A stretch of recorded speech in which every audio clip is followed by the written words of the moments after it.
Seja bem-vindo, caro construtor, incorporador ou corretor, a mais um episódio do Conexão BI, o podcast que te aproxima das melhores práticas de gestão, amadurecimento da liderança e as novidades do âmbito do ambiente construtivo aqui da nossa região de Balneário Camboriú, Itajaí e o litoral norte de Santa Catarina. Se você está nos acompanhando pelo YouTube, não se esqueça que nosso canal também transmite esse podcast para o Spotify e também temos pílulas ou shorts no Instagram e também no YouTube. Hoje temos um assunto muito importante para quem mora aqui na cidade de Balneário Camboriú e região, Balneário sendo uma cidade de tamanha influência aqui na nossa micro-região, que nós vamos falar sobre o plano diretor. E para falar sobre o plano diretor, eu chamei aqui a Deise. Deise, seja bem-vinda. Obrigada, Pedro. É um prazer estar aqui com você falando de um instrumento tão importante que é o plano diretor, um instrumento da política urbana, que faz parte da vida de todo cidadão. Deise é uma profissional super experiente, atua aqui em Balneário há muitos anos, mas eu vou deixar a Deise falar. Deise, explique um pouco para a nossa audiência, um pouco da sua trajetória acadêmica, um pouco do seu histórico profissional e a sua participação no plano diretor. Então, eu me chamo Deise Fumoto, eu sou arquiteta e urbanista, sou filha, das duas cidades, a minha família materna é de Camboriú e a minha família paterna é de Balneário Camboriú. A minha avó chegou em Balneário Camboriú nos anos 70, onde estabeleceu uma verdureira ali na Barra Sul. Então, conheço bastante, as duas cidades. Em termos profissionais, eu tenho formação há 17 anos, Sempre trabalhei, então, com edificação, direcionada à edificação, projeto de edificação vertical, Temos alguns projetos, a gente contribuiu bastante aí na construção da orla. Temos bastantes projetos arquitetônicos, projetados aqui em Balneário Camboriú. O meu vínculo, com um colégio de delegados iniciou em 2023, quando eu me tornei delegada pela colônia de pescadores do bairro da Barra. E a gente vem aí discutindo, esse instrumento tão importante já há 4 anos. Fantástico, Deise.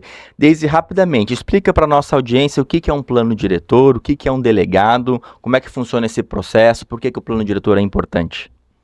Então, plano diretor é um instrumento da política urbana, Então, por que ele é plano diretor? Ele é um conjunto de planos que traz aí um arcabouço de várias diretrizes, urbanísticas, que visa trazer, é um compilado de todos os planos. Então, plano de mobilidade, plano de saneamento, plano de drenagem, um plano de habitação. Então, o plano diretor é um conjunto de diretrizes estruturantes de todos esses planos que devem ser levadas em consideração ao longo do prazo de 10 anos na sua execução. Sim. E o plano diretor de Balneário Camboriú foi atualizado a última vez há uns 18 anos, é isso? A última atualização da Lei de Uso e Ocupação do Solo foi em 2008 e a revisão do plano diretor foi em 2006. Então, completam 20 anos hoje, nesse ano, da revisão do plano diretor e 18 anos da revisão da Lei de Uso e Ocupação do Solo. Deise, explica um pouco para a nossa audiência como é que é o processo, o procedimento de atualização do plano diretor, qual que é o papel de um delegado e o que você tem, de que forma que você tem atuado dentro desse teu papel. Então, em especial, o papel do delegado é defender os interesses da sua entidade, e fazer a compatibilização com os interesses da cidade. Então, a discussão ela é sempre muito coletiva, Então, o papel do delegado é defender o interesse da sua entidade e compatibilizá-los com a cidade. Então, o seu interesse ele nunca pode ser próprio, ele sempre tem que ser coletivo, A gente discute muito essa coisa do caso concreto, No plano diretor isso não pode acontecer, isso tem que acontecer de uma maneira coletiva, com um conjunto de ações estruturantes que vão beneficiar a cidade ao longo dos próximos 10 anos. E para tentar capturar esses anseios, tem audiências públicas, não é isso? Tem um período de meses que tem audiências públicas.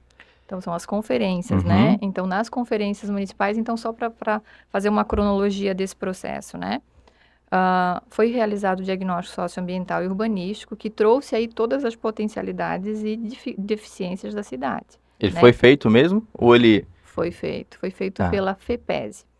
Só para discorrer um pouquinho disso, em 2023 não havia esse diagnóstico. Sim. Então, quando foi formulada a Câmara Técnica Não Governamental, nós começamos como a Câmara é um conjunto de profissionais que são da cidade, né? A maioria nativos, como eu, o João Packer, o Thomas Fischer, o Gil Kederman, né? São pessoas que conhecem a cidade e sabem das dificuldades da cidade. À época, a empresa que havia ganho a licitação para assessorar o Colégio de Delegados era do Rio Grande do Sul, se eu não me engano, de Juí, Uhum. né?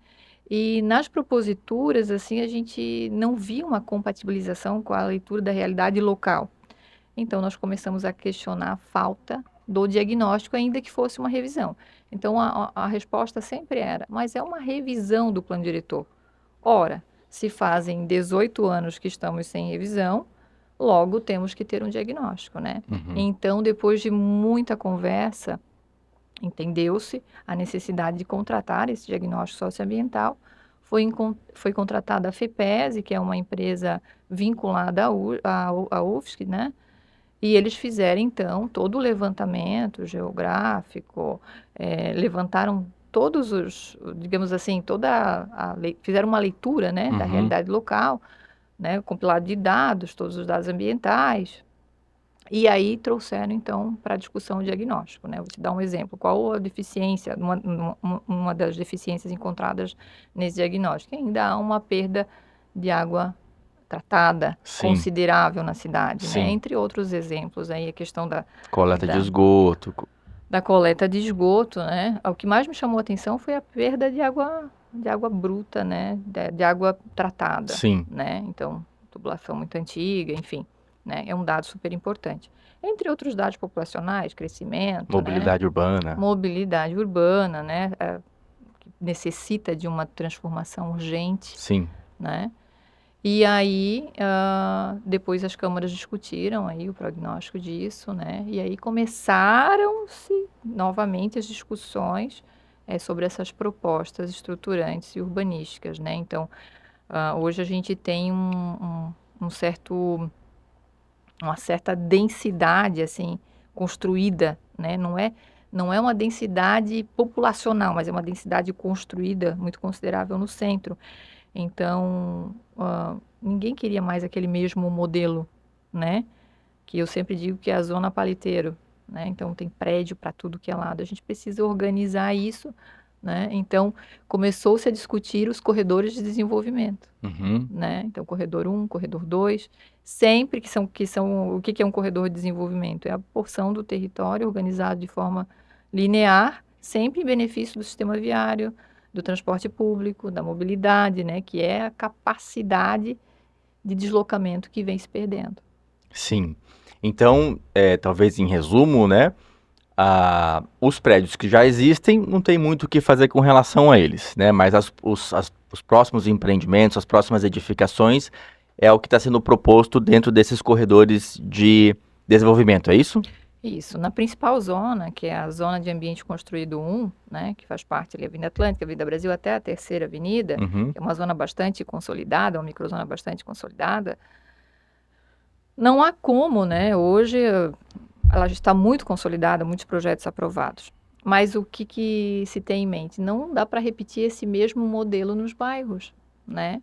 A gente tem grandes espaços de vazio urbano ainda, de reserva de território, né? E principalmente reserva de mercado. Havia-se, né? O que aconteceu?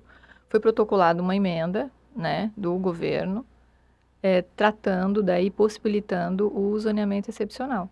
Então, nos bairros é possível fazer com uma certa responsabilidade, é possível verticalizar, mas sempre reservando aí em torno de 70% desse território para uso privado de uso público, né? Uhum. Então, você não pode cercar essas áreas, você pode, é uma espécie de permuta, Sim. né? Permuta aérea por espaço urbanizado. Sim. Então, eu posso subir, hoje a gente tem essa configuração urbanística dos prédios muito próximos um do outro, ou colada nas próprias casas, né? As configurações de bairros vão ficar bem diferentes. Sim. Tá? Na época que eu estudava lá em Floripa, falava-se muito do TAC, né? Que tinha uma função mais ou menos semelhante. Olha, você pode construir aqui, mas tem que fazer uma praça. Que daí seria um termo de ajustamento de conduta, que é uma prática ministerial, Sim. né? Então, geralmente isso quando se tem um delito, né? Algum impacto considerável, né? Uhum. Nesse caso, não. Né? Hoje os bairros não podem verticalizar. O que acontece? A maioria dos bairros é 3 pavimentos. Mas se o proprietário tiver um certo tamanho de terreno e cada bairro tem lá o seu tamanho mínimo, né? Vou usar exemplo o bairro que eu defendo, que é o bairro da Barra. Quem tem 7.500 metros no bairro da Barra pode subir 105 metros, mas ocupa só 30%.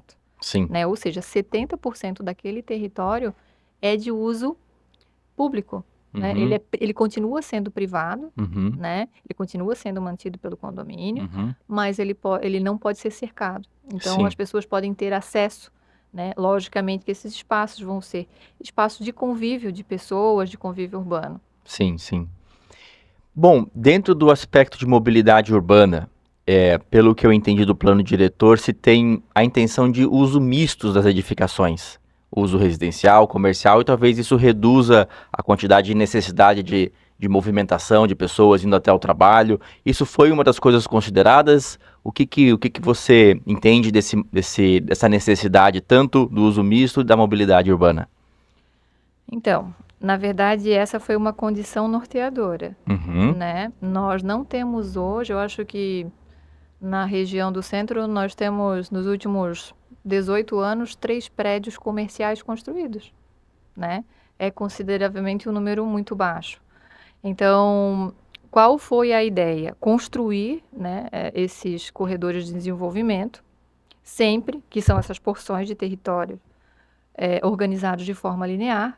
Então, a calçada hoje, né, sempre em benefício do sistema viário, calçada com 10 metros, né? E os terrenos que tiverem acima de 1.500 metros podem acessar um índice 5.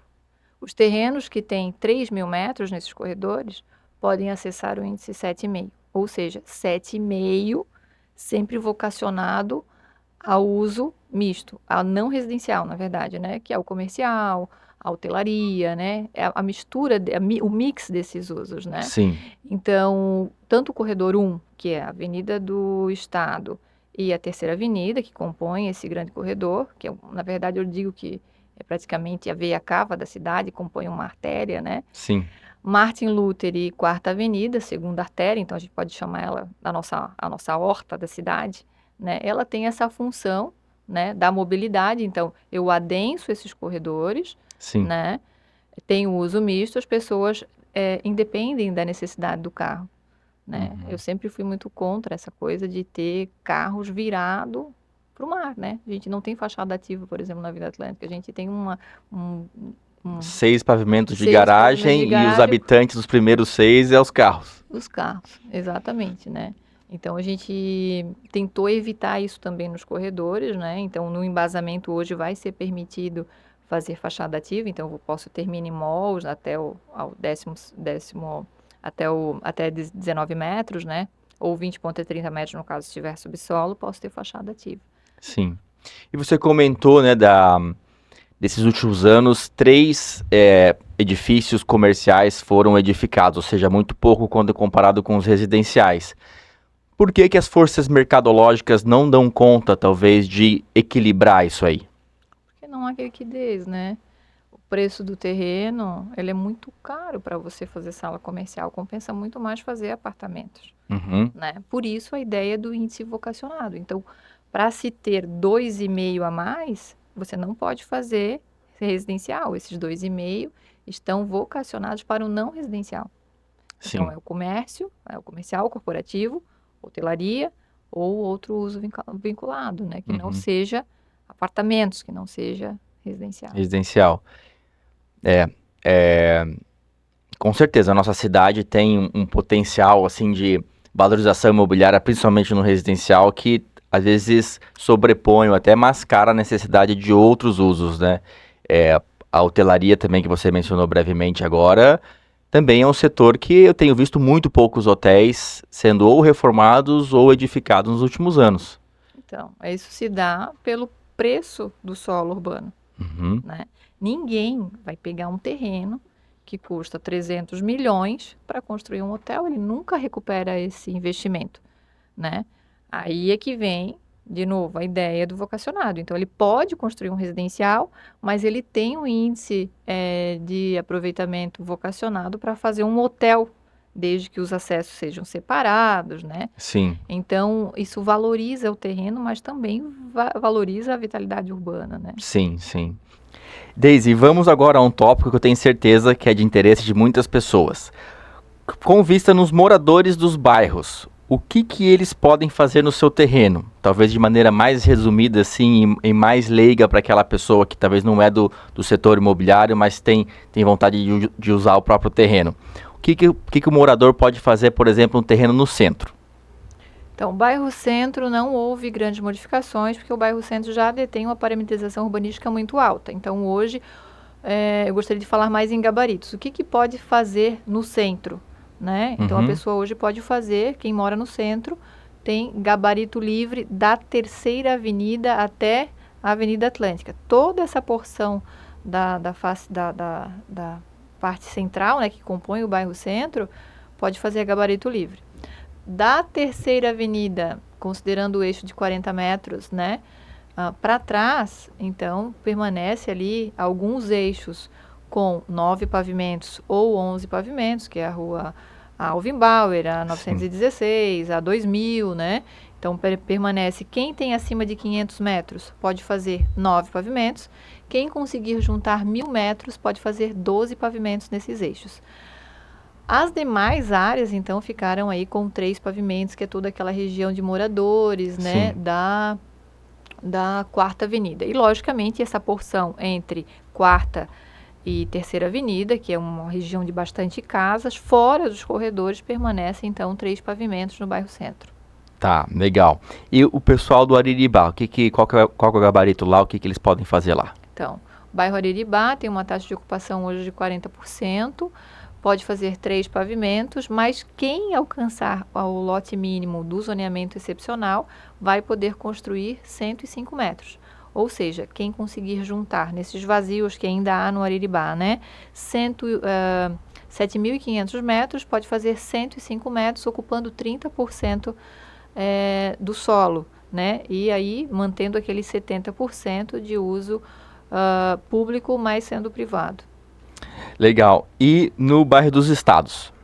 Bairro dos Estados, atualmente você pode fazer só 2,5 pavimentos, né? Com exceção de algumas vias ali, como a Avenida das Flores, a Rua São Paulo, né? A Rua São Paulo hoje ficou também com aquela parametrização de 9 andares, quem tiver acima de 500 metros e quem tiver acima de 1.000 metros, né, conseguir juntar 1.000 metros, 12 andares. O restante do bairro ficou com 3 pavimentos, com exceção do corredor 2, que é a Avenida das Flores, que pode fazer, então, 120 metros, tá? 120 metros, cerca aí de 35 andares. Sim. Né? O restante do bairro, então, vai acessar 3 pavimentos. No bairro, quem conseguir juntar 2.500 metros, pode fazer 85 metros. Ou seja, a ideia é que as pessoas se conversem com o seu vizinho, para que junte ali uma quadra e possa ter um empreendimento com maior qualidade e alcançar essa altura de 85 metros.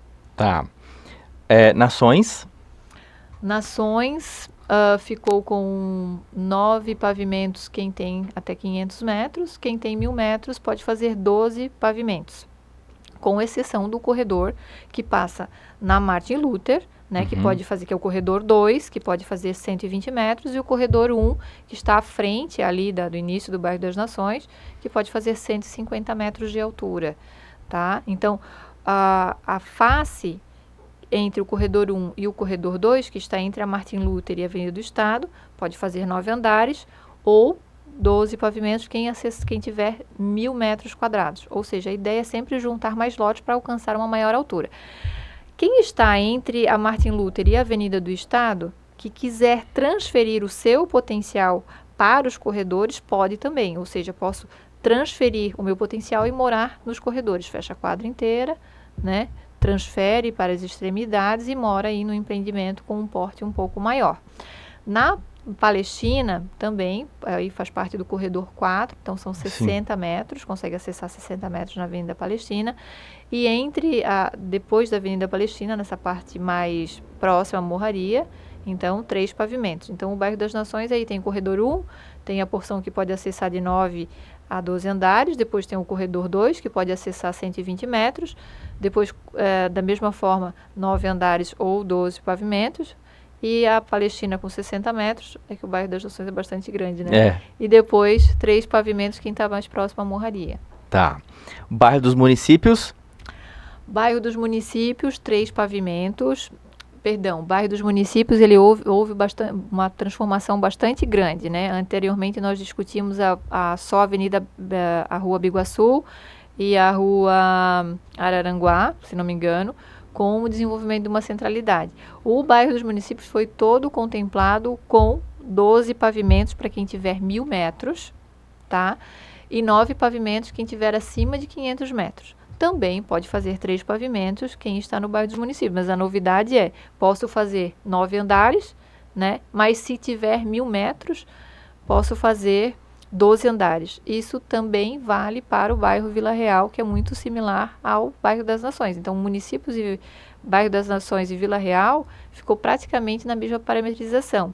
Já o bairro Yacht Club, que é um bairro com poucos acessos, que é um bairro ali praticamente circundado pela água, por um braço ali do Rio Camboriú, então foi contemplado aí com o zoneamento excepcional. O zoneamento excepcional, aquele, né, que alcança 85 metros, se tiver, então, 3.500 metros, no caso do bairro do Yacht Club, 3.500 metros. Todos esses bairros que eu falei agora, tanto o Vila Real, quanto o Municípios, quanto o Yacht Club, quem tiver 3.500 metros pode acessar 85 metros. Tá. Nova Esperança? Nova Esperança também foi contemplada com o corredor 4, né? Então, a maioria do bairro Nova Esperança permanece com 3 pavimentos, mas algumas ruas foram contempladas com 12 pavimentos, desde que tenha 1.000 metros quadrados, né? Ou 9 pavimentos acima de 500 metros. E também foi contemplada com o zoneamento excepcional. Então, ocupa 25%, consegue fazer 105 metros de altura, desde que os 85% fique naquele enquadramento, né, da reserva desse território. Fantástico, que memória que você tem de gravar todos esses números, né? Então, acho que em resumo...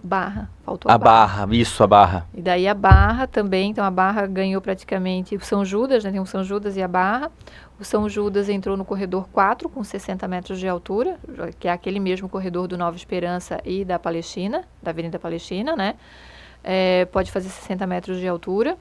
A Barra, a Emanuel Rebelo dos Santos, fazendo a confluência com a Hermógenes de Assis Feijó e a Francisco Vitor, o Pedro Vitor, agora eu não lembro bem a rua, mas é aquela rua de frente ali para o rio. Pode acessar também 105 metros se tiver 7.500 metros, tá?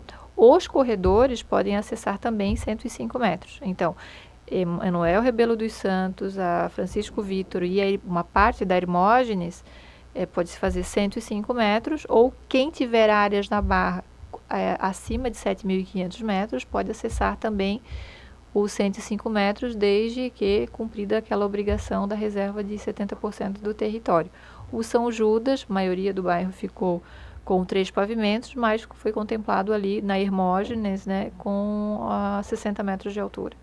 Legal. Então, acho que a mensagem, assim, global, talvez, um resumo, dessa característica de tentar juntar os terrenos, né, tentar alcançar, principalmente esses 1.000 metros, parece que 1.000 metros é uma medida, assim, bastante... possível e aplicável, né, em vários dos contextos, vários dos bairros que você mencionou, né. Legal, que memória que você tem de gravar todos esses números aí, bem bacana mesmo. Ô Deise, você mencionou algumas vezes sobre o corredor de desenvolvimento, né, que esse é um dos pilares que norteou o plano diretor e tal. O que seria esse corredor de desenvolvimento? Por que ele é importante? Como é que é a cara desse instrumento, por assim dizer?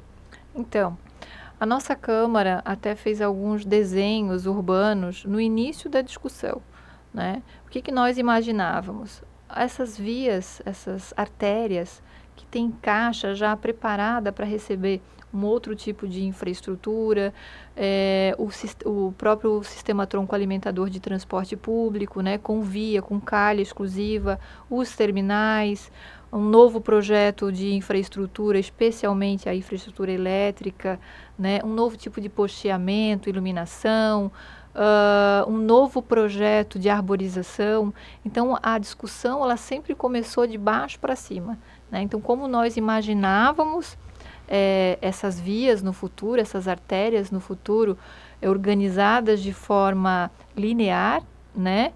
Sempre em benefício do transporte público e do sistema viário, da calçada, do pedestre, e quais seriam os incentivos para que a gente tivesse vivência, vitalidade urbana nesses corredores de desenvolvimento, que vem então com um mix de uso, né, que é o uso misto, o uso da hotelaria, do corporativo, né, do prédio comercial, né, e das pessoas morando talvez muito próximas do trabalho. Sim. Logicamente, isso diminui a necessidade do carro e o incentivo principal do corredor com o transporte público tronco alimentador, que é aquela calha viária, né, destinada ao transporte público. Paralelo a isso, também o sistema de mobilidade mais atualizado, separado da micromobilidade. A gente entende que a micromobilidade ela veio para ficar, então ela não pode estar com o ciclista, é perigoso. Então, separar essas calhas e no futuro, talvez, o estacionamento ser substituído por uma via só para motos, Sim. por exemplo, como tem em São Paulo, né? Então, esse desenho ele foi construído baseado em todas essas necessidades urbanas, né? E o que eu preciso ter para isso acontecer? Eu preciso ter um recuo de pelo menos 10 metros. Ora, mas se eu tenho um passeio hoje de 3, como é que eu vou fazer para ter no futuro uma calçada de 10? Sim. Outorgando o proprietário a utilizar o índice desse recuo lá em cima. Fazer essa permuta desse espaço urbano por espaço aéreo. Então, ele deixa o recuo, né? Se ele quiser manter o recuo de 3 metros, ele continua lá nos parâmetros da zona 4, que são 3 pavimentos. Mas se ele quiser subir 150 metros no corredor 1, ele deixa 10 metros de recuo, né? Então, nós temos 10 metros praticamente de passeio e ele consegue alcançar, então, os 150 metros desde que se tenha o uso misto. Tá, mas essas vias já estão adensadas agora, né? Como é que faz quando o novo empreendimento deixar 10 metros e o empreendimento antigo deixou 3 metros?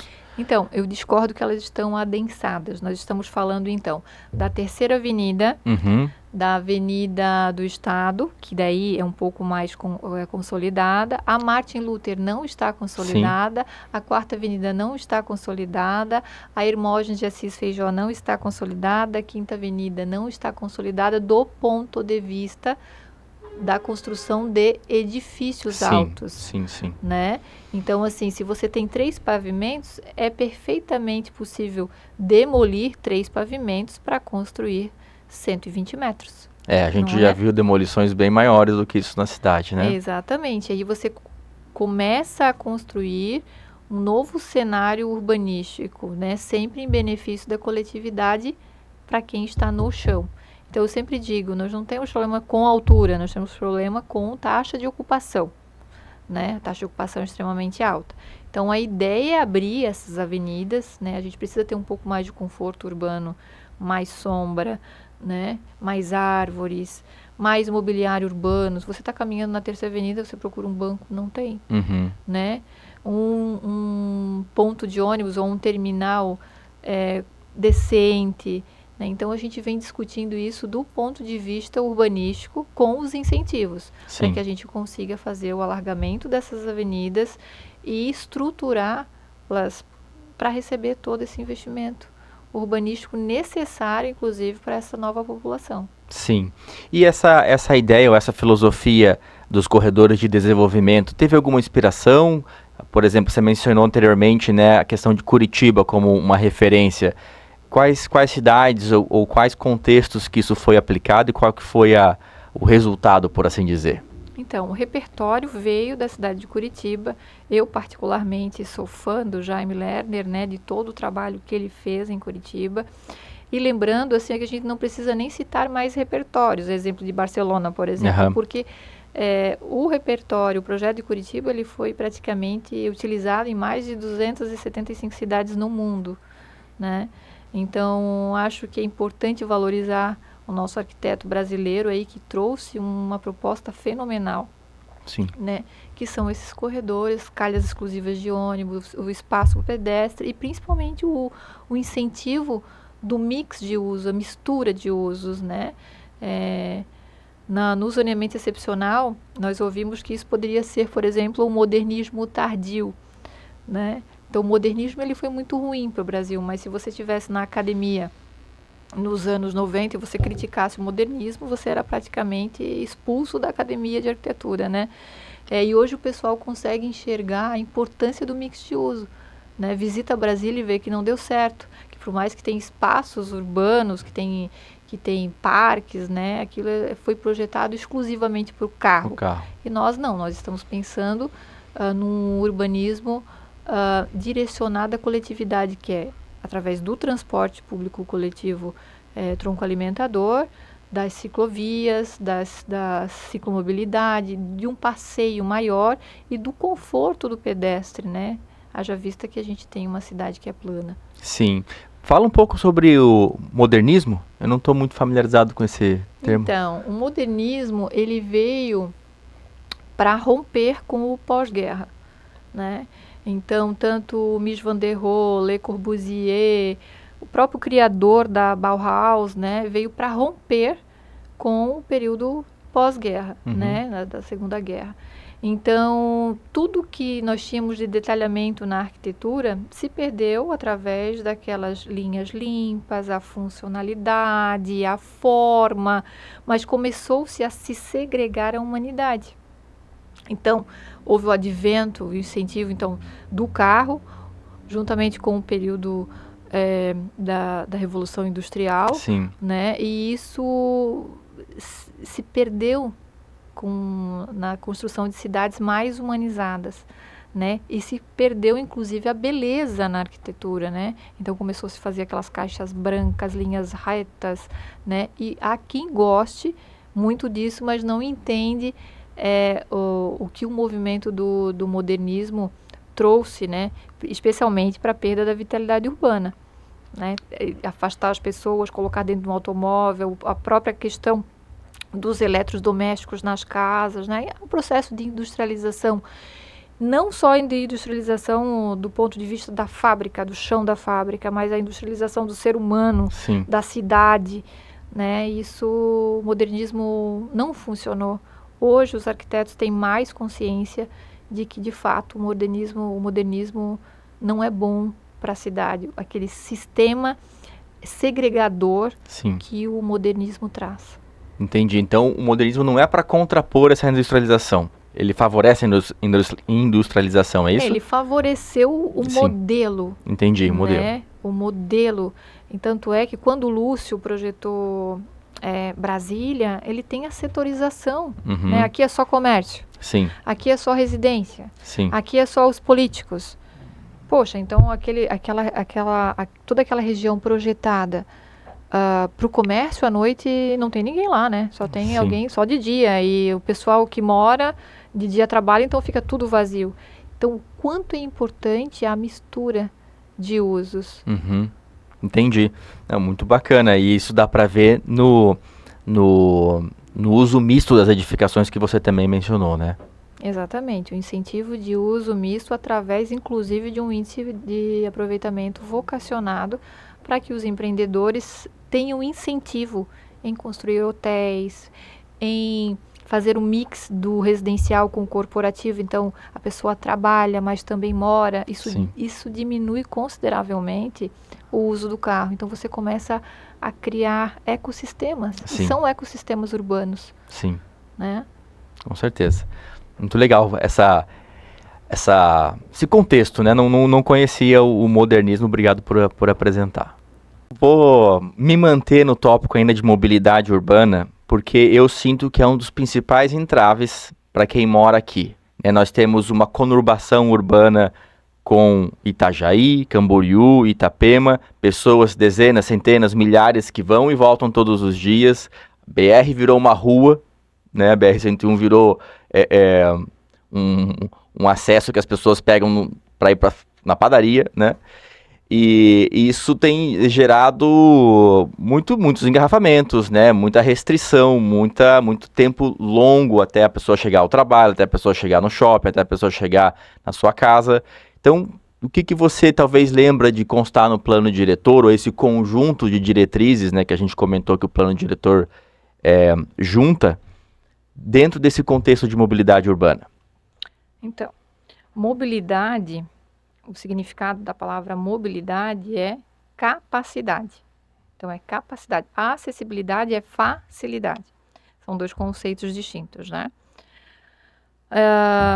A questão da capacidade de deslocamento em Balneário Camboriú é urgente, né? Por isso que nos corredores, a ideia é que se conecte com o sistema tronco-alimentador de transporte público alternativo. Quanto mais você abrir espaço para o carro, mais carros você vai ter andando nas vias. Los Angeles tem 16 pistas cheias de carros, né? Então, a ideia é que se tenha uma calha exclusiva, né? O repertório vem de Curitiba, da criação desses corredores de desenvolvimento, né? Porções lineares organizadas, em benefício do sistema viário e do transporte público. Ou seja, precisa organizar a cidade com um sistema tronco-alimentador de transporte que se conecte com todos os corredores. Então, nós temos 5 corredores, né? Então, esses 5 corredores são conectados por terminais tronco-alimentadores. Sim. Né? Então, se eu saio da Barra, me conecto ao terminal 2, por exemplo, e vou até o bairro Pioneiros. Sim. Né? Então, hoje, o tipo de transporte que nós temos aqui, ele é sobreposto. Essa é uma ideia, logicamente, da Câmara Técnica Não Governamental. Agora, com a institucionalização da Câmara Técnica, que é um mix da Câmara Técnica do governo com a Câmara Técnica não governo, nós vamos passar a discutir a conexão, né, desses possíveis terminais. É porque isso é um serviço, né? Não é uma determinação que, primeiro, que raramente é impulsionada pelo mercado, né? Tem muita participação do Estado, do governo, do município, né? E não é assim, construir, pronto, entreguei, vou embora, né? Fechou. Essas interligações de modais e esse serviço de transporte público, etc, tudo requer alto custo e um custo que se prolonga, não é mais ou menos isso? Sim. É importante entender que o transporte público no Brasil não é um problema de demanda, mas ele é um problema cultural. As pessoas, enquanto você vai a Amsterdã e as pessoas estão indo trabalhar engravatadas na ciclovia, né? Acho que em 2010 eu fui a Amsterdã, e eu fiquei surpresa quando eu vi o pessoal usando a ciclovia e o pessoal estava no telefone, na bicicleta, né? Eu levei um choque naquela época, né? Então, no Brasil, existe um certo preconceito com o transporte. Sim. Ele é um serviço essencial.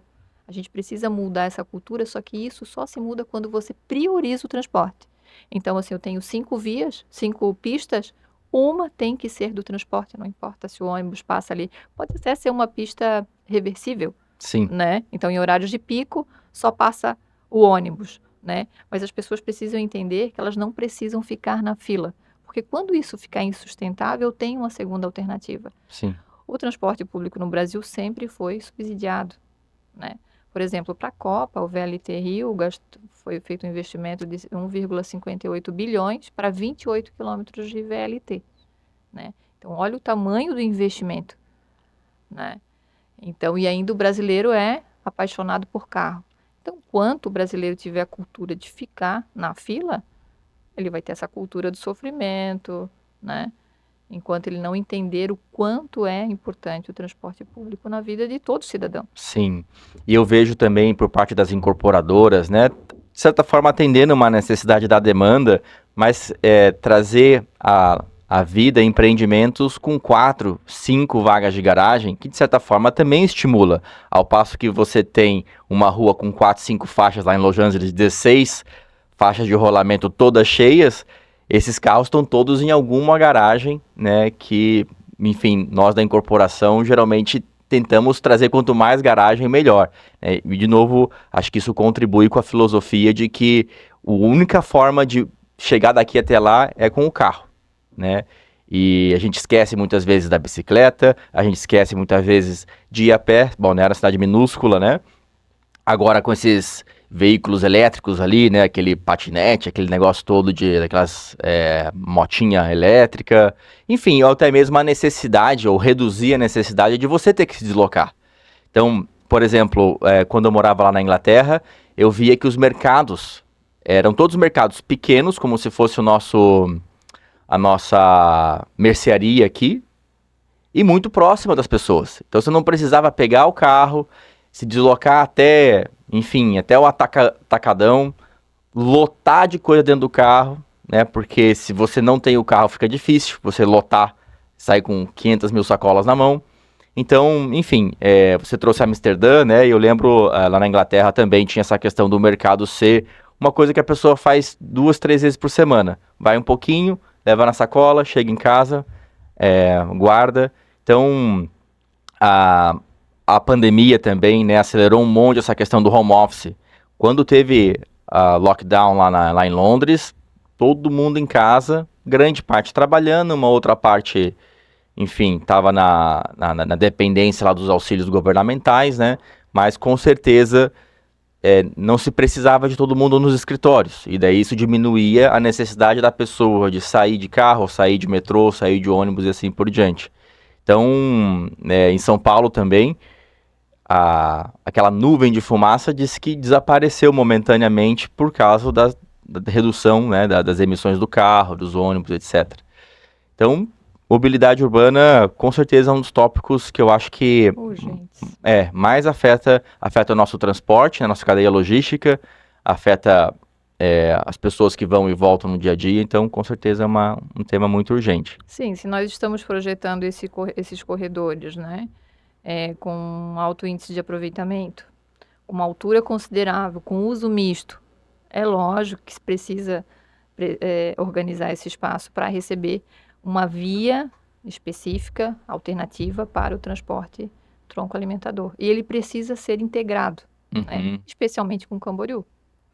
Não é? O Jaime Lerner, quando iniciou os trabalhos em Curitiba, nos anos 70, eu acho que em 82, foi feito o primeiro, se eu não me engano, o primeiro teste, foi em 1982. E havia uma demanda de 50 mil passageiros. Hoje, já saem de Camboriú 40 mil pessoas para Balneário Camboriú todos os dias, né? Então, olha a importância de a gente projetar uma via exclusiva para o transporte. Porque se houver essa via exclusiva, o percurso até Balneário Camboriú é menos de 10 minutos, né?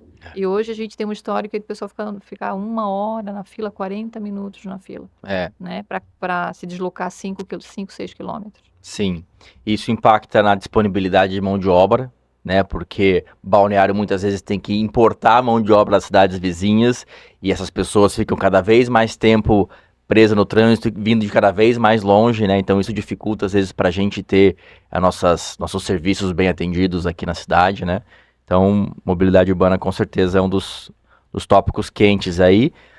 Como é que a prefeitura, né, como é que o governo tem se posicionado com relação a iniciar e manter esses serviços que a gente tem comentado? Então, agora que vão iniciar as tratativas entre câmaras, né, para contratação de projetos específicos, né, para tronco alimentar esses corredores. Essa ideia é uma ideia da Câmara Não Governamental. Até porque a gente trouxe esse repertório, inclusive, de Curitiba, que funciona muito bem. Lembrando que Curitiba serviu de exemplo para 275 cidades no mundo, né? Então, veja, Barcelona, a própria cidade do México, né, que funcionou muito bem o sistema tronco alimentador, no mesmo modelo que o Jaime criou, né? Então, a gente está levando essas ideias, a gente entende que o veículo leve sobre trilho seria maravilhoso aqui, porque a cidade é plana, né? Só que, logicamente, tem um investimento. Talvez, então, o BRT, né, um ônibusinho encapadinho, onde eles escondem as rodas, fica parecido com um trenzinho. O serviço precisa ser bom, precisa ser atrativo, né, para quem anda. Hoje a gente tem um histórico aí que os turistas entram nos ônibus, o serviço é gratuito, uma coisa que eu sou extremamente contra, né, porque tudo que é de graça parece que não tem valor algum. Não tem nada mais caro que um serviço gratuito. Exatamente. Então os turistas sujam os ônibus, entram cheio de areia, né, existe uma certa... Até está rolando aí uma discussão, né, da proibição do uso do ônibus para o turista, né? Não sei se vai funcionar muito bem, porque me parece um pouco inconstitucional.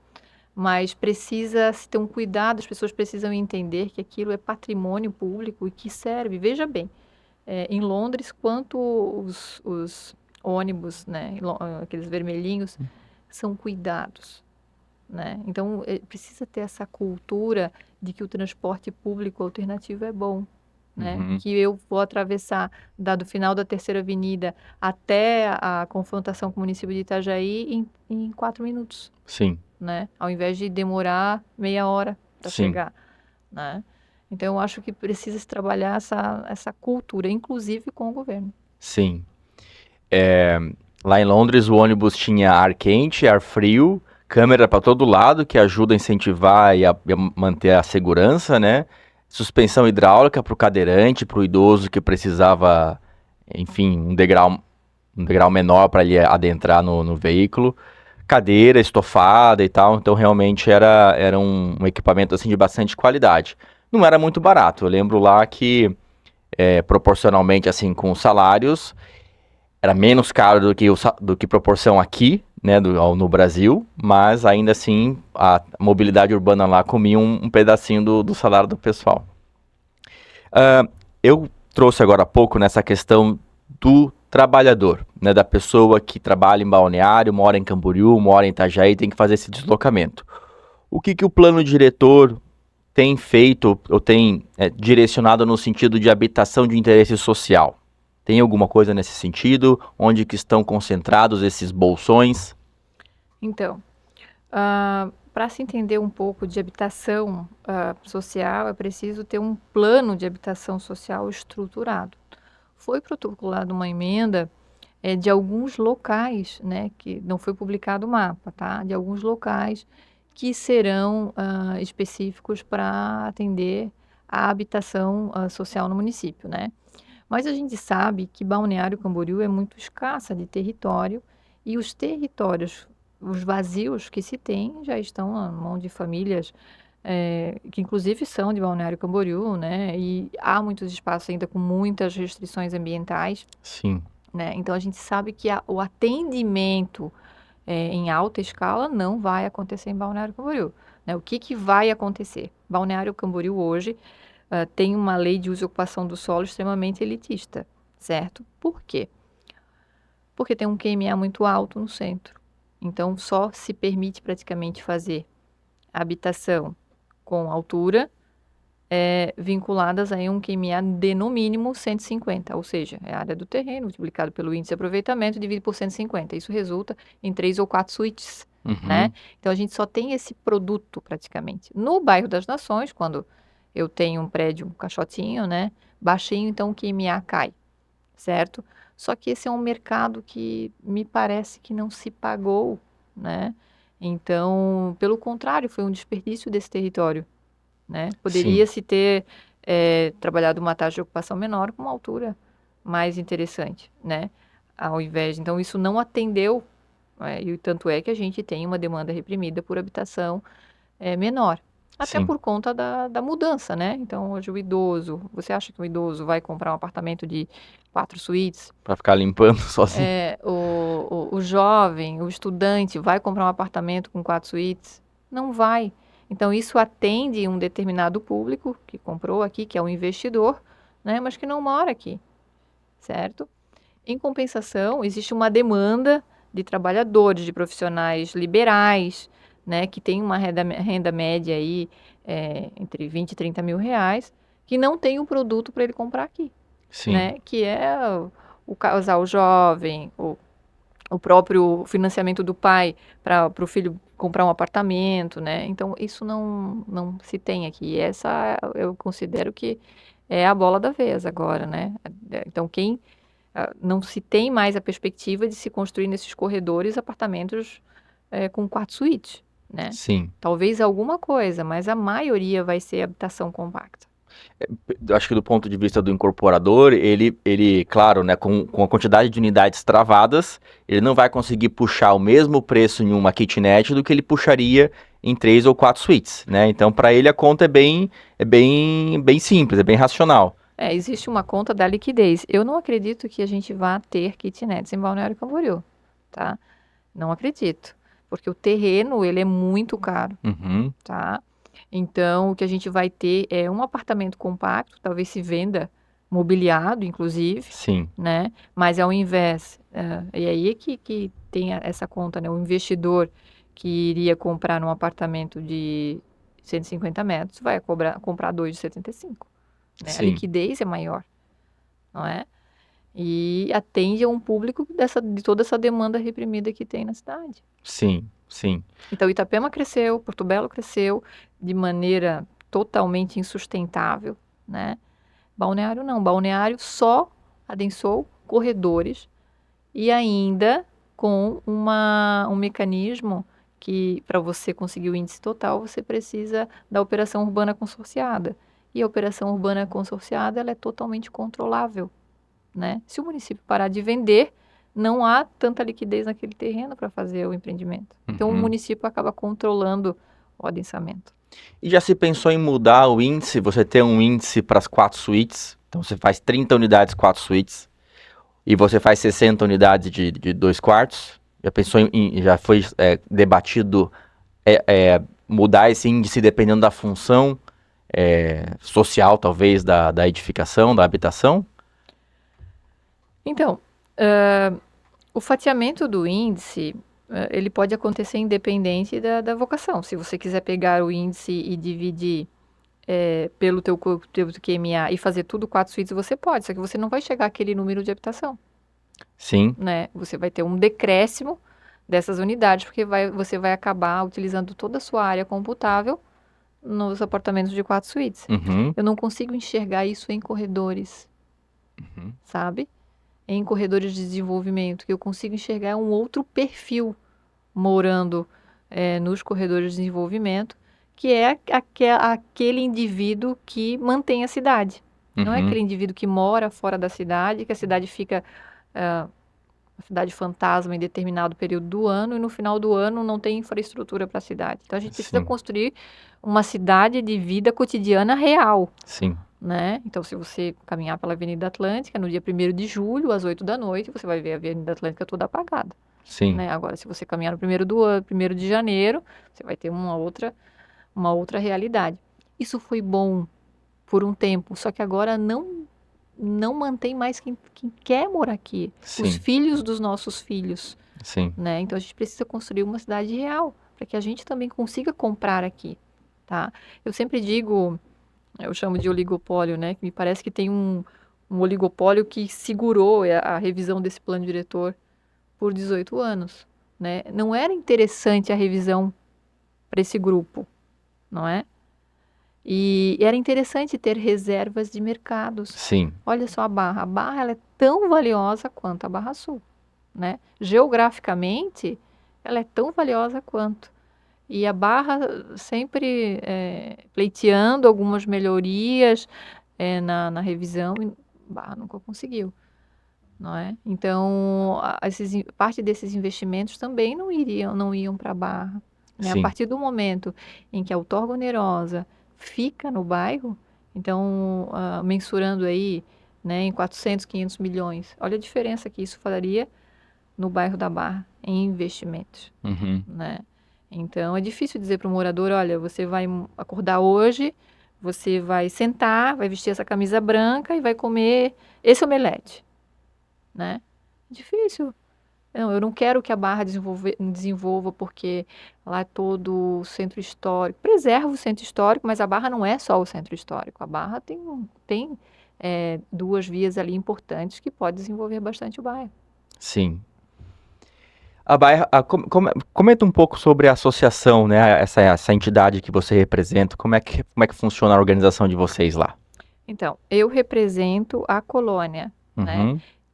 são, se eu não me engano, 200 associados eu digo que praticamente é um patrimônio imaterial de pessoas, né, que ainda mantém a cultura da pesca, Uhum. essas famílias, né? Então, veja, anteriormente eles tinham o outro lado, né, eles tinham a Barra Sul, trabalhavam na Barra Sul. Com o Sim. desenvolvimento da Barra Sul, houve praticamente uma gentrificação desse povo de lá, né? E por que eu falo gentrificação, né? Gentrificação vem de gentry, né? Onde a nobreza chega, o restante tem que sair, Uhum. não é?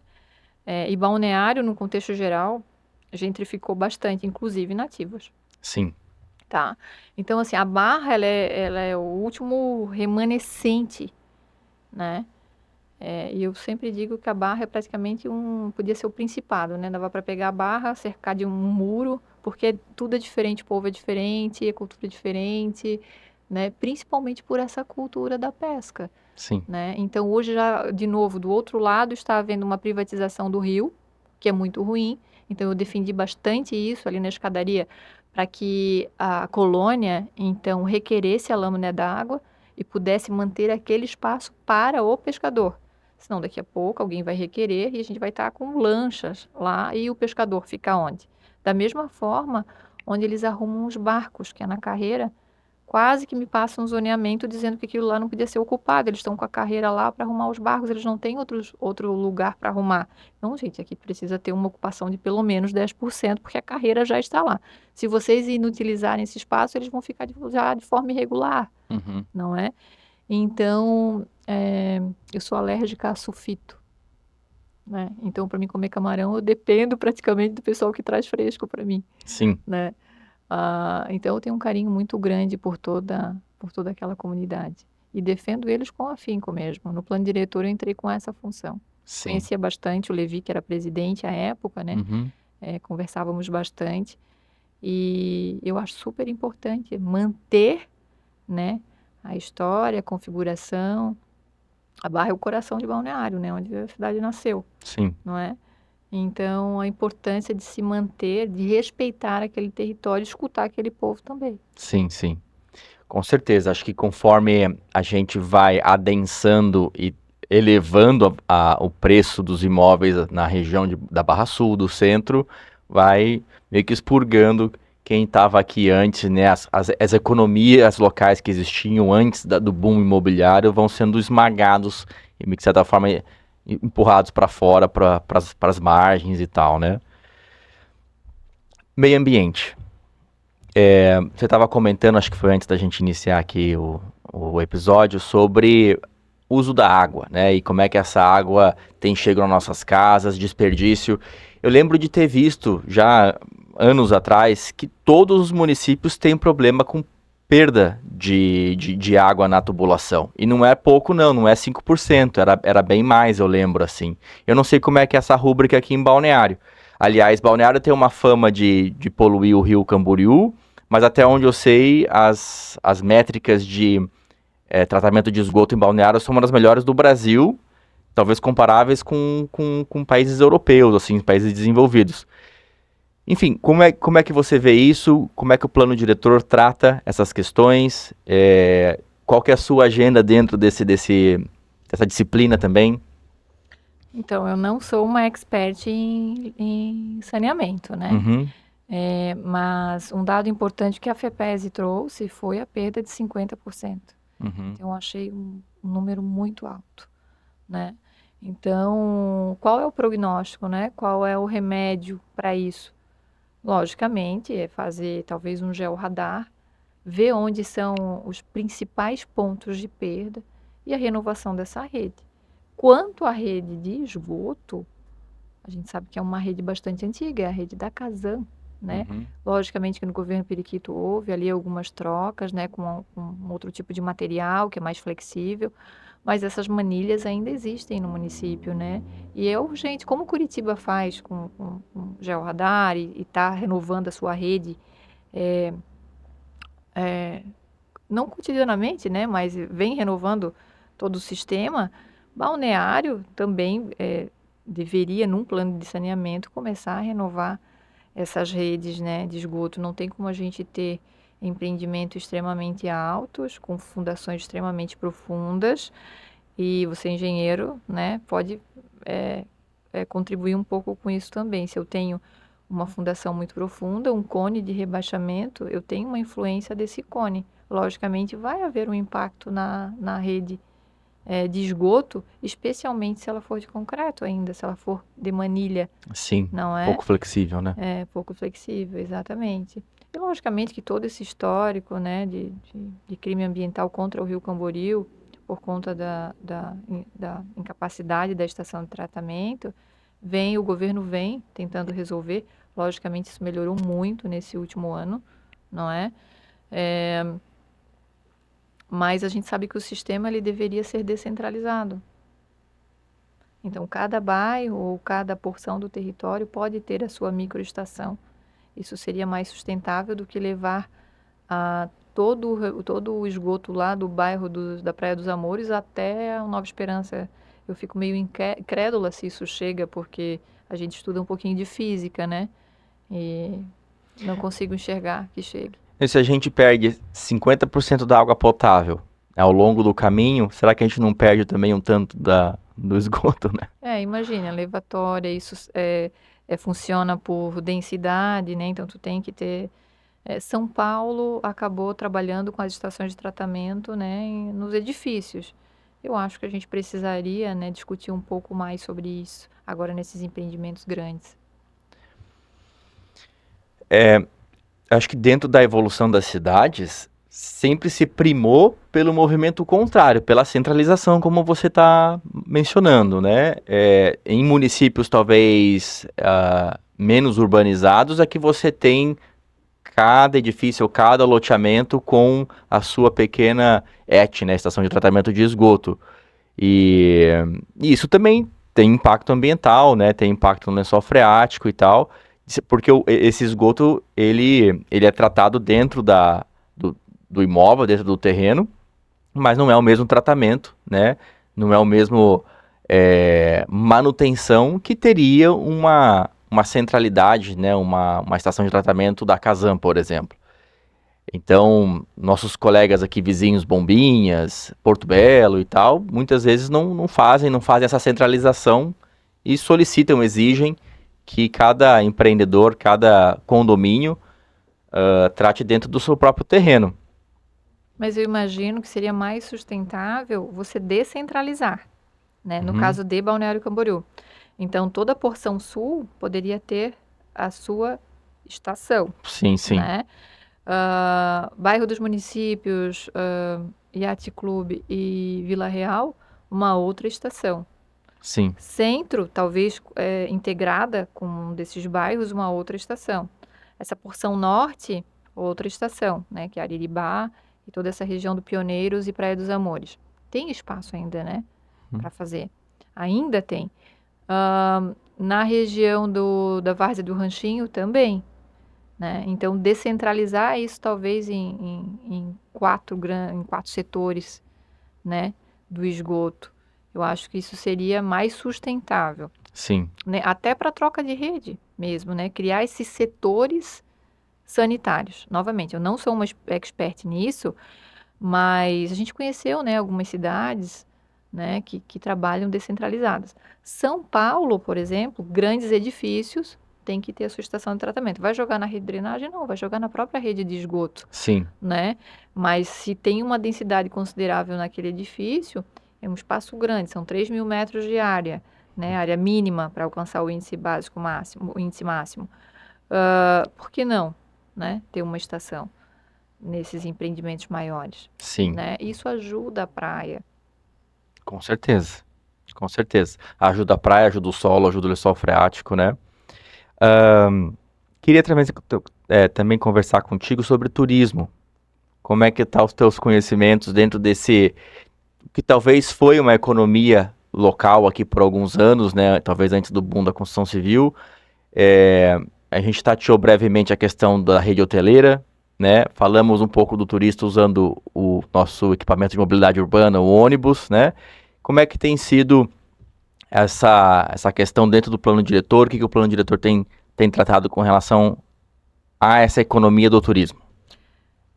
a novidade na Lei de Uso e Ocupação do Solo é a priorização de microzonas direcionadas ao turismo, né, que seriam as ZEITs, Zonas Especiais de Interesse Turístico. Uhum. Anteriormente, esses espaços que têm grande relevância turística estavam numa zona de conservação ambiental, né, numa microzona de conservação ambiental. E às vezes havia um certo deslocamento de pensamentos quanto à utilização dessas áreas que já estavam vocacionadas para o turismo. Então, as câmaras desenharam essas microzonas, né, que são zonas especiais de interesse turístico, as quais sejam Morro do Careca, né? Então lá agora deixou de ser zona de ambiente natural 3 para ser uma zona especial de interesse turístico. O Cristo Luz, mesma forma, deixou de ser uma zona de ambiente natural 3 para ser uma zona especial de interesse turístico. O Morro da Guarda, onde está o teleférico, mesma situação. A Orla, né? Então a Orla a primeira é a zona 1, no caso a ZEIT 1, né? Zona especial de interesse turístico da Orla. Toda aquela região do Marambaia, né? Também zona especial de interesse turístico, né? Para que se possa criar um parque ali, né? Que seja direcionado ao turista, ao turismo, né? Sim. Entre outras áreas, assim, né? Por exemplo, no Quilombola, na região do Quilombola, não sei se tu conhece a rua Almiro Leodoro, é uma rua extremamente antiga, né? Fica na região de divisa com Camboriú e Itapema, que se chama Serra do Cantagalo. Né? Então, aqui em Camboriú tem a Serra do Cantagalo. Então, de Camboriú a gente vê a Pedra Branca, né? A região da Pedra Branca, que é uma região importantíssima também para o turismo, né? Se nós não trabalharmos um parque de interesse ambiental lá, né? A gente corre o risco aí de uma fragilização daquela região. Então, lá na região da rua Almiro Leodoro, também, dentro da APA, foi constituída uma zona especial de interesse turístico. E foi escolhido praticamente a última porção do território de divisa para que todas as compensações para aquela região, que foi uma região bastante carente de infraestrutura, então que esse empreendimento pudesse levar toda essa infraestrutura. Né? Então, se a gente colocasse muito próximo, então a infraestrutura não chegaria até a divisa do município. Então, escolheu-se a última porção do município para que todas essas melhorias fossem levadas até a divisa dos dois municípios. Sim. Qual que é a ideia dessas áreas, né? No sentido assim, o que tem se conversado em termos de responsabilidade para a criação e manutenção dessas áreas? Por exemplo, o parque ambiental. Tem sido conversado uma parceria público-privada, ou tem sido mais uma responsabilidade pública, ou isso vai ser concessionado para alguma empresa privada criar e depois manter? O que isso tem? Então, do ponto de vista de diretrizes, é conservação. Como vai se dar a modalidade, tem que se discutir, né? Eu, particularmente, tenho um pensamento que a concessão sempre é o melhor caminho. Veja a Úrbia com o Parque das Cataratas, não é? Então, existe uma premissa essencial de conservação, mas dentro do parque tem trekking, tem passeios de bicicleta, tem passeios só direcionados à educação ambiental, né? Então, a Pedra Branca em si hoje é o ponto mais alto da cidade, se não me engano são 480 metros, alguma coisa assim, né? O ponto mais alto praticamente está na Pedra Branca. Essa região toda, o pessoal escala, tem uma importância paisagística, é uma unidade de paisagem importante para o turismo. Não é interessante que lá se tenha outra atividade predatória. É interessante que se tenha conservação, mas lógico, né? Isso tem que ser sustentável, né? Ninguém vai liberar um território se não tiver uma contrapartida financeira. Sim. Então, do meu ponto de vista, seria muito mais sustentável a projeção de um parque e a concessão do mesmo. Quando foram iniciadas aquelas alterações ali no Morro do Careca, eu vi muita comoção social, né? O pessoal, principalmente na internet, falando de que Balneário estava privatizando todos os ambientes de lazer, né? Então, você não podia ir de graça no morro, porque ia ter talvez alguém explorando lá, né? Eu, pessoalmente, não concordo muito com essa tese. Eu acho que temos várias praias, né, que apesar de ser difícil de estacionar e tal, mas você ainda consegue ir lá gratuitamente. E acho que eu concordo também com a sua perspectiva de que se não tiver... Porque todas essas coisas requerem manutenção, né? Tanto para a questão de segurança, manutenção da vegetação, etc, etc. De alguma forma isso vai ter que ser mantido, né? Então, na minha visão, nada mais justo de quem usa, né, de quem coleta os benefícios de poder usufruir do Morro do Careca, por exemplo, de contribuir para a manutenção dele, né, para que ele sempre possa te receber uma segunda vez. Você tem visto também tem sido um ponto de atrito dentro das conversas do plano diretor, essa disputa de manter o lugar acessível gratuitamente versus ordenar e manter? Como é que tem sido essa questão? Então, nós não chegamos a discutir o caso concreto, né? Mas via projeto especial, ficou regrado que o acesso ao Morro do Careca, ele é gratuito, né? Não é gratuito usar o brinquedo, entrar consumir no restaurante, enfim, né? Mas veja bem, se você não tem um equipamento de grande relevância turística lá, também há uma depredação do patrimônio ambiental. Então o pessoal queima, o pessoal acampa, suja, né? Quando você tem uma concessão cuidando, você acaba, de certa forma, espantando, né? Ou regrando quem tem esse tipo de conduta. O município não tem como ficar mantendo aquele local diuturnamente, né? Até porque o acesso era liberado. O acesso continua sendo liberado, né? Só a questão mesmo de quem quiser utilizar o brinquedo, mas o acesso ao morro, ele é liberado, e a parcela de ocupação é uma parcela muito pequena. Sim, com certeza. Ali, poucas pessoas, principalmente se comparar com a Praia Central. Falando em praia, como é que estão as outras praias, né? Além da Central, as praias mais agrestes, Taquaras, Taquarinhas, enfim, a Praia do Pinho agora também está dando bastante barulho, né? Como é que está essa parte de uso do solo nessas regiões? Você mencionou brevemente anterior sobre as grandes empresas, né?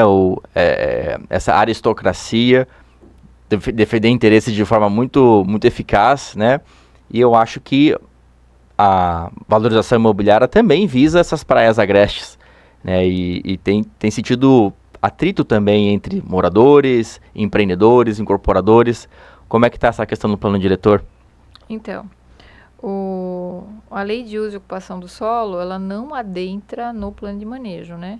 Então, nessas regiões, prevalece todas as diretrizes da APA, né? Sim. Área de proteção ambiental, área de proteção ambiental a Costa Brava, né? Já há um regramento e uma parametrização urbanística naquele local. Então, só lembrando, né? Por que foi constituída uma APA? Por causa dos impactos da Interpraias, né? Foi feito uma EIA-RIMA. Então, o plano de manejo regrou a parametrização urbanística daquele local. O que foi feito na lei de uso e ocupação do solo foi pequenas ponderações a respeito de conflitos que já estavam, inclusive, pacificados nas reuniões do plano do Conselho Gestor, né? Então, do ponto de vista assim, de grandes incorporações, sempre vão ficar vinculadas já à baixa ocupação regrada pelo próprio plano de manejo, né? O que eu vejo quando eu te falei da gentrificação em Balneário foi essa organização para se manter as reservas de mercado. Então, o que era? Eu reservo determinado território, tenho tempo para comprar aquele território e depois, com a força que eu tenho, eu vou até o legislativo, até o executivo e modifico aquele parâmetro urbanístico. E daí, o morador, o nativo, ele não teve acesso a essa distribuição de riqueza. Sim. Né? A gente viu que isso aconteceu em várias porções do território de Balneário Camboriú. Né? E era isso que a gente tentou evitar durante essa discussão do plano diretor. né? Porque ainda havia-se uma ideia de reservar o mercado da Barra, da Nova Esperança, do próprio Yacht Club, que tem uma configuração muito diferenciada, virada para o Rio. Então, quem está no Yacht Club hoje vê o outro lado se desenvolver em Camboriú, Sim, né? Com gabarito livre, inclusive, sim, sim. né? Então, o zoneamento excepcional, ele veio ao encontro, né, desses anseios da sociedade, só que com aquela responsabilidade, Sim. né? Então, hoje eu acredito que a cidade vai ser uma cidade mais aberta, né? Com mais oportunidades. Comenta um pouco sobre esse zoneamento excepcional. Se eu me lembro bem, da última vez que eu li sobre esse assunto, me parecia que tinha muitos elementos à descrição do analista. Não sei se é isso mesmo, se eu tive uma impressão errada, mas ao mesmo tempo que tinha muita liberdade, tinha muita insegurança, porque não se sabia exatamente o que poderia ou não usar naquela região. Tô falando abobrinha ou é realmente por aí? É o seguinte, o zoneamento excepcional, ele vem com regramento claro, só Tá. que a análise ela é conjunta. Por Aham. quê? Veja bem, eu vou usar um exemplo de um caso concreto, tá? Toda a região ali do centro de eventos é uma região que merece ser planejada, certo? Então, se a pessoa quiser acessar o zoneamento excepcional, é necessário que ela cumpra determinados requisitos. Então, a critério do governo, aqui preciso de uma via com 50 metros. Vai passar pela análise. Se você concordar com que essa via passe sem a devida indenização para acessar o excepcional, você pode. Uhum. Né? Então, o zoneamento excepcional, ele vem em benefício público. É importante entender isso. Sem o zoneamento excepcional, não se acessaria 105 metros, com ocupação de 25% nesse caso concreto, né? Sim. Em outros casos, são 30%. Então, nada mais justo. Não se pode deixar ocupar todo o território, né, sem fazer o devido planejamento de um bairro novo naquele espaço, né? Tem muito espaço, tem restrições também, mas é um espaço um vazio extremamente importante para o desenvolvimento de uma nova centralidade, né? E aí que o zoneamento excepcional vem de encontro ao processo de descentralização. Então, na lei de uso e ocupação do solo, os colégios discutiram essencialmente corredores de centralidades, né? Esse desenvolvimento, aliás, que são porções lineares de organização desse território, em benefício do transporte público e da mobilidade urbana, o zoneamento excepcional com a descentralização, né? Então levar microcentralidades para esses bairros também, e não concentrar só no centro, tanto é que o zoneamento excepcional não foi contemplado no centro. O bairro Centro foi o único bairro que ficou sem o zoneamento excepcional, porque ele já é extremamente contemplado com outros parâmetros urbanísticos. Sim. Você entende que o plano diretor, uma vez implementado, vai conseguir se endereçar a essas ambições, enfim, a esses propósitos pelo qual a gente tem conversado, ou ele tem sido pensado, ou seja, ele vai ser efetivo na implementação? O executado vai ser igual ao planejado? Como é que é a tua perspectiva, a tua expectativa com relação a isso? Então, eu tenho uma expectativa bastante positiva, né? Tendo em consideração aí que todos os integrantes da Câmara Técnica praticamente são da cidade, né? E são jovens. Então, a gente conseguiu uma interação fantástica, tanto com a Secretaria de Planejamento, né, quanto com as outras entidades, né, que são parte interessada no desenvolvimento da cidade. Do meu ponto de vista, a mobilidade é a questão mais urgente para se estruturar essa nova demanda, né? Mas, logicamente, tem um plano de arborização que é extremamente necessário, né? Um plano que direcione toda essa questão de infraestrutura elétrica, especialmente, né? Que a gente tem uma poluição visual horrenda em todas as avenidas, né? Do ponto de vista do mobiliário urbano, também uma nova configuração, né? Mais moderna. Então, logicamente, isso depende diretamente dessa contribuição que vai advir das operações urbanas consorciadas e do instrumento da outorga onerosa. Sim. Né? Lembrando que nós tivemos em Balneário Camboriú, por 20 anos, um índice básico bastante alto, né? Comparado, por exemplo, à cidade vizinha. Os corredores, o índice básico é 2, o restante é contrapartida. E é necessário para fazer esses serviços, né? A gente não tem hoje Balneário arrecada aí, se não me engano, 2 bilhões, né? Mas muita coisa vinculada a vários serviços que não são urbanísticos, né? Então, a contrapartida de todos esses elementos que eu acabei de falar advém aí das operações e da outorga onerosa. Sim. E você entende que principalmente o Estado, né, o município, tem ferramentas para fazer cumprir, para direcionar essas mudanças, as alterações? Como é que o município está se preparando para isso? Talvez seja essa a pergunta. Então, em termos de arrecadação, o fator de contribuição ainda não foi divulgado, né?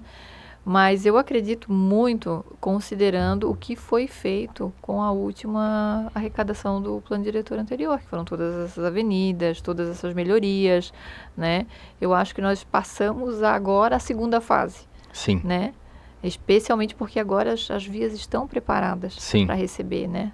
Nós discutimos também bastante uma via expressa, que seriam paralelas marginais, né? Então, nesse vazio que tem entre a BR-101 e a Marginal, né? Se você perceber, ainda há um espaço ali, a estruturação de uma terceira pista vinculada aí ao transporte público alternativo para fazer a conexão desses terminais, né? E, logicamente, pistas exclusivas da micromobilidade, da ciclomobilidade, uma calçada maior. Sim. Né? Então, isso é fundamental para a integração desses corredores que ficam entre bairros. Sim. Ali, o meu estresse com relação à BR é os túneis que passam por debaixo dela, engarrafa todo mundo, tem um monte de possibilidade de curva e mobilidade, e não se desenvolve velocidade, fica todo mundo trancado. Na Marginal. Então quase todos os túneis que passam por debaixo da BR têm essa dificuldade. Inclusive, pelo menos um dos túneis tem frequentemente enchente, que dificulta ainda mais, né? Os carros vão lá, às vezes não sabem, entram naquela água ali, é um trechinho curto de uns 10 metros, mas quando chove um pouquinho mais, dificulta o acesso bastante naquela região. Entre outras situações, só para contribuir contigo, do espaço limitado, né, desses viadutos, né? Sim. Eu lembro, lógico, já foi uma evolução abri-los, né? Mas eu ainda sou da época em que a gente chamava de túnel, que o túnel era assim. Não sei se tu te lembra. Lembro. Era corrugado, parecia um cano corrugado, Mas ainda se tem a necessidade de fazer a abertura de pelo menos aí 100 metros de cada acesso, né? E aí que eu te digo que essa via expressa, havendo essa abertura, elas passariam por cima. Então, a Marginal sobe, você não tem um entroncamento, né? No caso, a confluência entre a Marginal e os viadutos. Então, as marginais deveriam passar por cima, como a BR, né? Então, aí a necessidade de mais 2 pistas. Você tem 2 pistas que fazem a sobreposição e as outras 2 que passam direto fazem a confluência. Com certeza, acho que isso ajudaria um monte, porque teria um grande fluxo reduzido, né, que estaria passando por cima ao invés de atravessar ali naquela região dos túneis. E a formação de filas, né? Sim. Mais algum comentário com relação aos impactos do plano diretor? Eu acho que, assim, em termos de impacto, né, natureza extremamente positiva, né, estruturante. Prazo, a gente sabe que isso é permanente, né? Que os impactos vão ser permanentes e muitos deles positivos, especialmente com a configuração desses novos corredores. De uma maneira geral, eu considero que a lei de uso e ocupação do solo ela foi bastante conservadora comparada à última revisão. Sim. Então, eu acho que nós teremos assim, impactos extremamente positivos do ponto de vista urbanístico. Sim. Fantástico. Eu estou ansioso por esse plano diretor, né? Acho que 18 anos é um tempo muito longo. Claro que tem pontos a melhorar. Acho que teve bastante debate, bastante interesses diferentes, né? Eu participei, talvez não tanto quanto você, dessas discussões do plano diretor. Eu senti uma falta de transparência, né, com relação à esfera governamental e à esfera não governamental, a participação da sociedade civil organizada. Para mim, o processo de elaboração, de discussão, foi um pouco para inglês ver, né? Senti que tinha muitas considerações que eram faladas, mas talvez não eram consideradas ou engajadas. Então, para mim, o processo como um todo, assim, eu senti falta dessa transparência, né? Além de não respeitar os prazos e tal. Quer comentar sobre isso? Quero. Eu discordo completamente de É? você. Uhum. Por quê? Eu já participei de outras revisões, né? Uhum. E essa foi a primeira vez em que os delegados não governamentais foram bastante procurados, né, por pessoas da sociedade civil organizada, traziam as suas demandas para a Câmara Técnica levava e discutia com o governo, Uhum. né? Então, essa discussão ela foi bastante técnica. Lembrando que todas as reuniões elas estavam sendo gravadas ao vivo, qualquer um poderia ter acesso ao Facebook da Prefeitura enquanto haviam as discussões, as publicações em todas as redes sociais, né? Diferente de um processo que eu participei em que a matéria chegava 15 minutos antes para os delegados discutirem e votarem. Imagina. Nessa situação, nós discutimos para então fazer a votação. E o que acontece? A própria Câmara se reportava a cada delegado. Os delegados que me procuravam o Thomas, procuravam o Gil, tinham as suas demandas concentradas nesses porta-vozes. Às vezes os delegados eles têm uma certa dificuldade em se manifestar sobre determinados assuntos.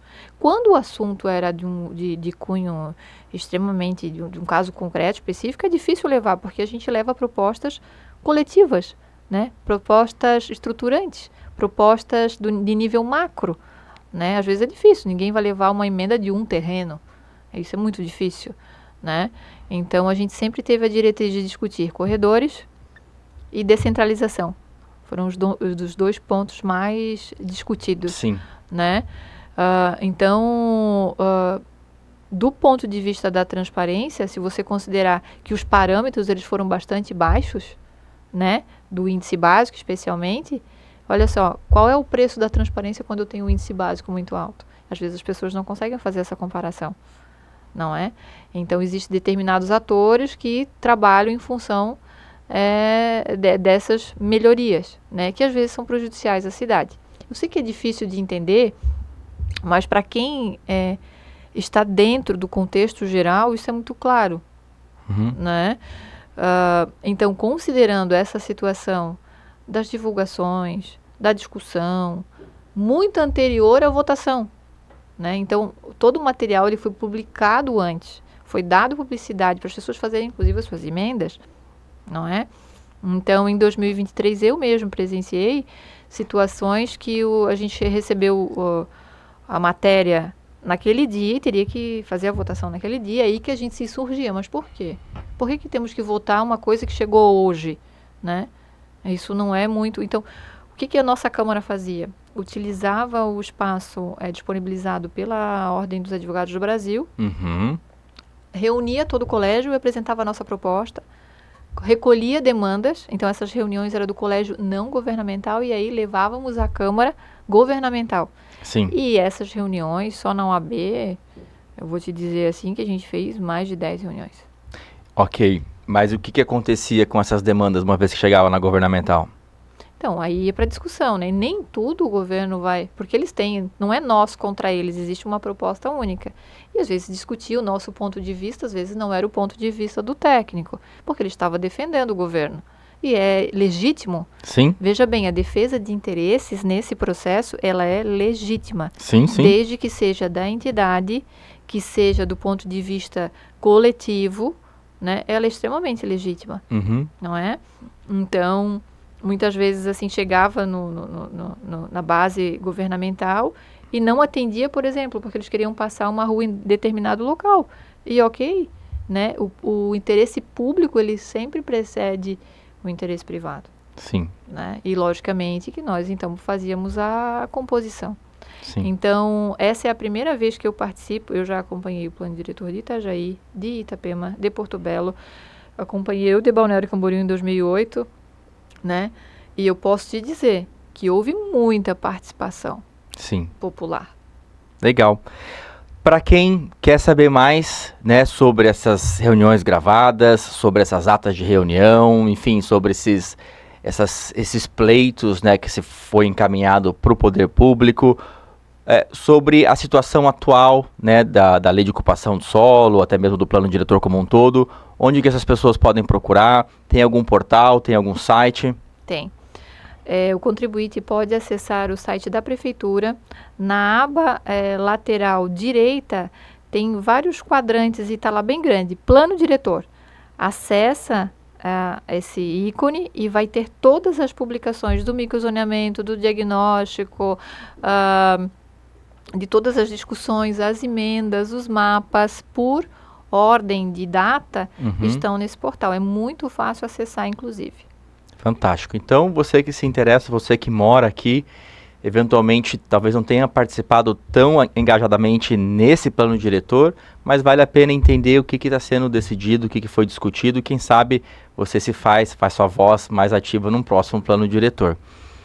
Deise, muito obrigado. A gente está chegando ao fim desse episódio aqui. Queria abrir um espaço para você compartilhar com a nossa audiência, onde que elas podem te encontrar, de que forma que elas podem te acessar. Então, Pedro, eu não sou uma pessoa muito adepta às redes sociais, né? Mas as pessoas que quiserem entrar em contato comigo, o meu Instagram é o deise@LDD Arquitetura, né? LDD Arquitetura é um escritório de engenharia já, é estruturado em Balneário Camboriú há 40 anos. Meu pai iniciou esse escritório, né? As atividades há 40 anos atrás. E também, né, se alguém precisar falar comigo, se quiser depois disponibilizar meu telefone, eu posso estar levando aí a demanda, né, ao nosso colégio. Embora agora toda a discussão já finalizou, não é? Nós temos agora a entrega final, mas também os contribuintes podem estar procurando aí o seu vereador, né? Agora, nessa etapa, vai ser entregue a proposta oficial para a Câmara de Vereadores no dia 2. E então aí a Câmara passa a fazer então a análise, né, do projeto de lei e consequentemente as emendas aí que forem chegando também da sociedade civil. Tá. Quais são os próximos prazos, próximas datas importantes ali do plano diretor? No dia 2 vai ser entrega final do projeto de lei à Câmara de Vereadores pela prefeita Juliana. Tá. E daí a Câmara de Vereadores vai apreciar o texto e tem mais algum prazo para eles cumprirem? Não há prazo, né, para a Câmara de Vereadores. Eles ainda precisam passar, esse projeto de lei ainda vai passar pela Comissão de Redação e Justiça, pelo crivo e análise, né, de toda a assessoria. Não saberia te dizer o prazo, né, mas imagino assim que a Câmara entenda que é bastante urgente, tendo em vista aí o desenvolvimento, a arrecadação de impostos. Na verdade, é toda uma questão de um impacto fiscal, né? Eu acredito que eles também tenham essa consciência do quanto é importante regulamentar esse projeto de lei. Sim. Fantástico. Se você concorda ou discorda de alguma coisa que eu, a Deise, conversamos aqui, escreva nos comentários. Aproveita que você está aqui até o final, significa que ou você gostou muito do conteúdo, ficou com raiva e ficou assistindo até o final. Então, segue o canal, dá um like, né, dá um joinha ali para espalhar essa comunicação para mais pessoas. Usa a caixa de comentários, mensagens, caso você sinta que a sua voz mereça ser ouvida. E muito obrigado, né? Parabéns a você que está aí investindo no seu aprendizado, no seu aperfeiçoamento, dedicou aí uma horinha do seu tempo para se tornar uma pessoa mais inteirada dos assuntos aqui da cidade. Quero agradecer também a Deise, trouxe aqui um arcabouço, né, de conhecimento que com certeza poucas pessoas têm aqui na cidade, então fico muito grato pela sua presença. E nos vemos no próximo Conexão BI. Até breve!